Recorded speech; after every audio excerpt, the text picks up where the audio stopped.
Assalamualaikum warahmatullahi wabarakatuh. Pada kesempatan kali ini kita akan membahas materi mengenai Khulafaur Rasyidin.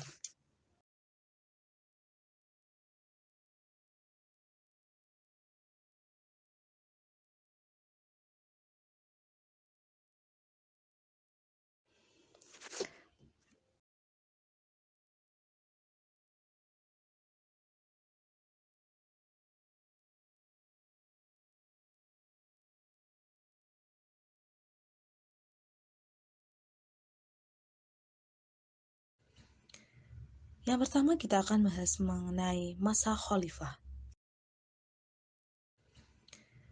Yang pertama kita akan bahas jadi Khulafaur Rasyidin itu ada pengertiannya ada dari segi bahasa dan dari segi istilah. Jadi yang pertama dari segi bahasa. Khulafaur Rasyidin itu berasal dari kata khulafa yang artinya adalah pengganti. Sedangkan ar-rasyidin mempunyai arti mendapat petunjuk. Jadi, menurut bahasa, arti dari Khulafaur Rasyidin adalah orang yang ditunjuk sebagai pengganti yang selalu mendapat petunjuk dari Allah. Yang kedua, secara istilah. Jadi, pemimpin umat Islam dan kepala negara yang selalu mendapat petunjuk dari Allah untuk meneruskan perjuangan dakwah Rasulullah. Khulafaur Rasyidin merupakan khalifah atau pemimpin yang dijabat oleh keempat sahabat Rasulullah yang tercatat paling dekat dengan Nabi dan paling semangat dalam membela ajaran yang di bawahnya di saat masa kerasulan Nabi Muhammad SAW. Yang kedua, kita akan membahas masa khalifah. Yang pertama, kita akan membahas masa khalifah Abu Bakar As-Siddiq. Abu Bakar menjadi khalifah selama kurang lebih 2 tahun, yaitu pada tahun 632 sampai 634 Masehi.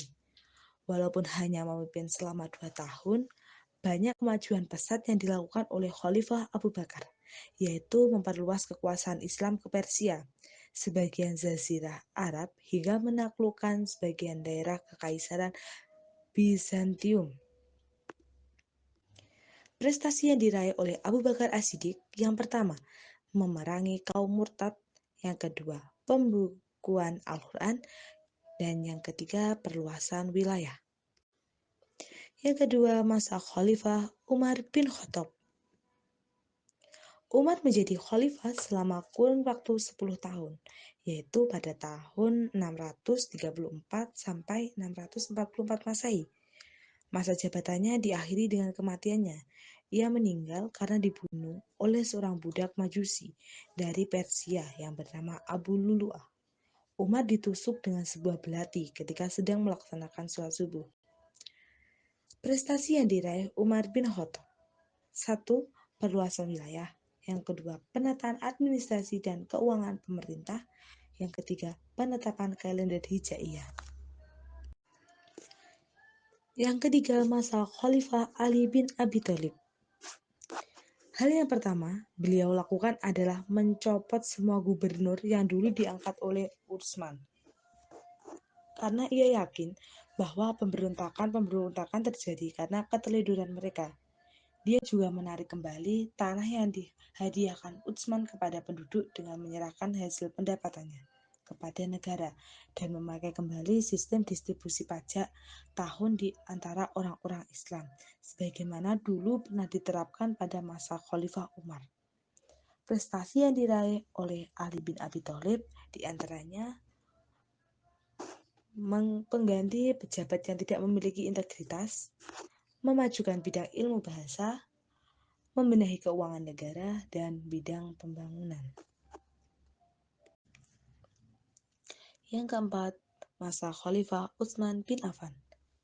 Untuk menentukan penggantinya, kalau Umar tidak menempuh dengan cara yang sama seperti yang dilakukan oleh Abu Bakar dulu, ia menunjuk 6 orang sahabat, yaitu Ali, Tolha, Zubair, Utsman, Abdurrahman bin Auf, dan Sa'ad bin Abi Waqqas untuk kembali dimusyawarahkan siapa yang akan menggantikannya nanti. Jadi, dari hasil musyawarah yang panjang, terpilihlah Sayyidina Utsman bin Affan untuk maju menjadi khalifah. Pemerintahan Utsman berlangsung selama kurun 12 tahun. Di akhir masa jabatannya, muncul perasaan ketidakpuasan dari sebagian kaum muslim.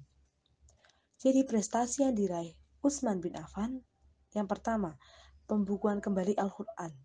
Yang kedua, renovasi Masjid Nabawi. Yang ketiga, pembentukan Angkatan Laut. Dan yang keempat, perluasan wilayah. Yang ketiga, kali ini akan membahas materi mengenai ibrah dan gaya kepemimpinan.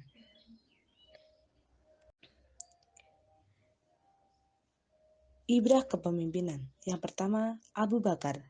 Beliau tegas dan tangguh memegang kebenaran, memberantas gerakan yang telah menyalahi Islam. Yang kedua, Umar bin Abi Thalib. Menegakkan nilai demokrasi, utamakan kepentingan rakyat, menerima kritikan rakyat. Yang ketiga, Utsman bin Affan. Beliau lemah lembut, mementingkan damai, memperhatikan kepentingan rakyat. Dan yang keempat, ada Ali bin Abi Thalib. Beliau memiliki sifat disiplin, tegas, mementingkan keputusan yang telah disepakati, mengutamakan kebenaran. Selanjutnya materi mengenai gaya kepemimpinan. Yang pertama, Abu Bakar. Abu Bakar mempunyai sifat yang lembut dan tegas. Yang kedua, Umar bin Abi Thalib, yaitu cerdas, tegas, dan mementingkan rakyat. Yang ketiga, Utsman bin Affan, soleh, santun, dan sabar. Yang keempat, Ali bin Abi Thalib, tegas dan mementingkan kebenaran. Oke, materi mengenai Khulafaur Rasyidin cukup sampai di sini. Wassalamualaikum warahmatullahi wabarakatuh. Terima kasih.